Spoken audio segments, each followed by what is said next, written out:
From Palawan, I head north to the mountains of the Cordillera region, where centuries ago, a fiercely proud and independent people known as the Ifugao created one of the world's truly outstanding achievements.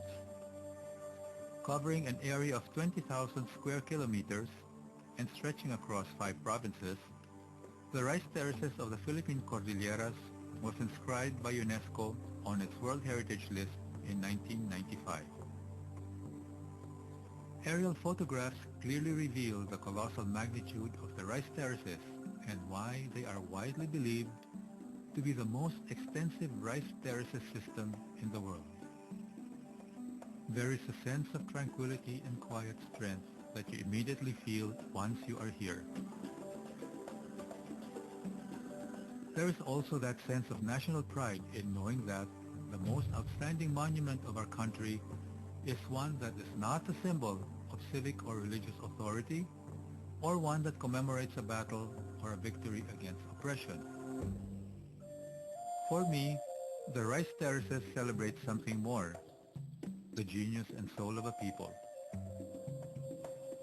These were our forefathers who developed an entire system of cultural, agricultural, engineering, and environmental practices to grow rice, our principal food. According to some anthropologists, this involved centuries of hard physical labor, following an ingenious method of carving terraces into the steep mountainsides using only the most basic tools. Because they used water in order to build the terraces. What they do is build a wall, then dam a stream upstream, hold the water there.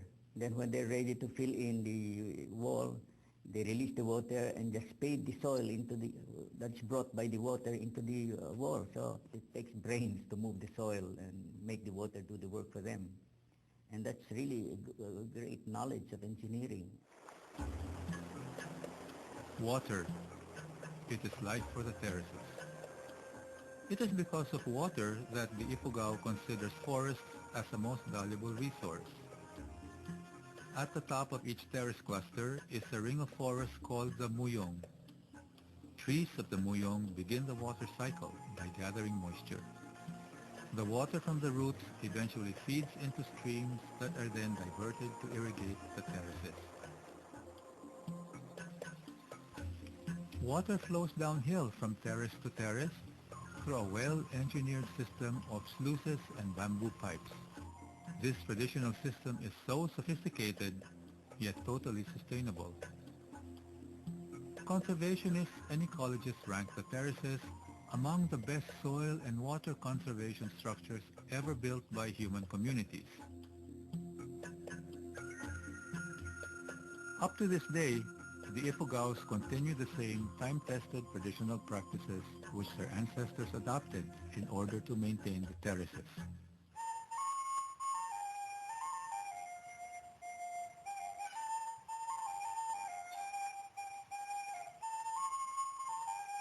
Because of this long and harmonious interaction between man and nature, UNESCO has cited the rice terraces as a living cultural landscape. But the origins of the Ifugao and why they built monumental landscapes on such difficult terrain remain shrouded in myth and conjecture. To shed more light on this, I asked Mr. Manuel Dulawan to tell me about early Ifugao beliefs, as well as his views concerning the rice terraces. That the construction of the first rice terraces according to Ifugao myth was taught by the deity Dinipan of Tahaadan to the hunter brothers Kabigat and Balituk, the sons of Tadona and Inuke of Kayangan. They were able to construct such structures that withstood earthquakes, typhoons, and other natural elements. Dr. Jesus Peralta offers a more historical and sociological explanation.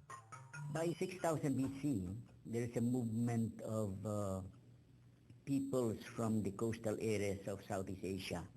Some moved by boats into the islands, and these people are known as the Austronesians. And they are the ones who brought agriculture into the Philippines. So it's probable that the Ifugao came from these people coming from the staging area in Southeast Asia. Really, it's movements of people. If you study the terraces, the older terraces are down below. So it's really movement up because you cannot build a terrace without water. So you have to start moving up to get to water.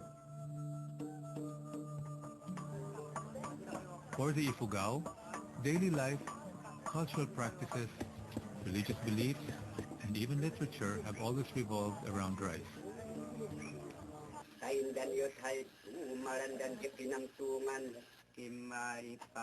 Rituals and ceremonies performed by Mumbakis, or holy men, mark each stage of the agricultural cycle.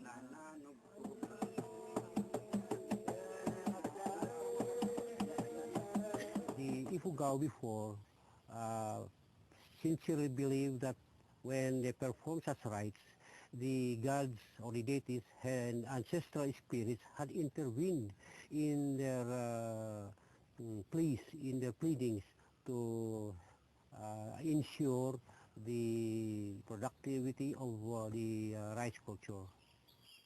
The strain of rice that grows in the terraces is special. Cordillera rice grows waist high, so that it can be harvested while standing.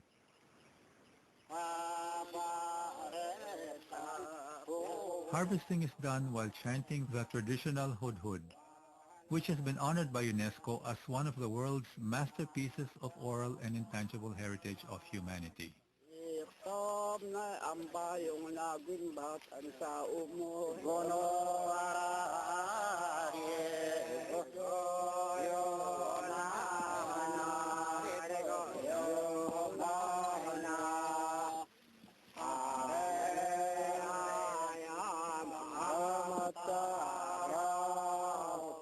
Visiting the rice terraces has made me touch roots, my own and that of my nation. I live secure in the thought that others feel as I do. When we are faced with all of these problems of our society, and they always say that the Filipinos has a damaged culture, we don't know where we're heading.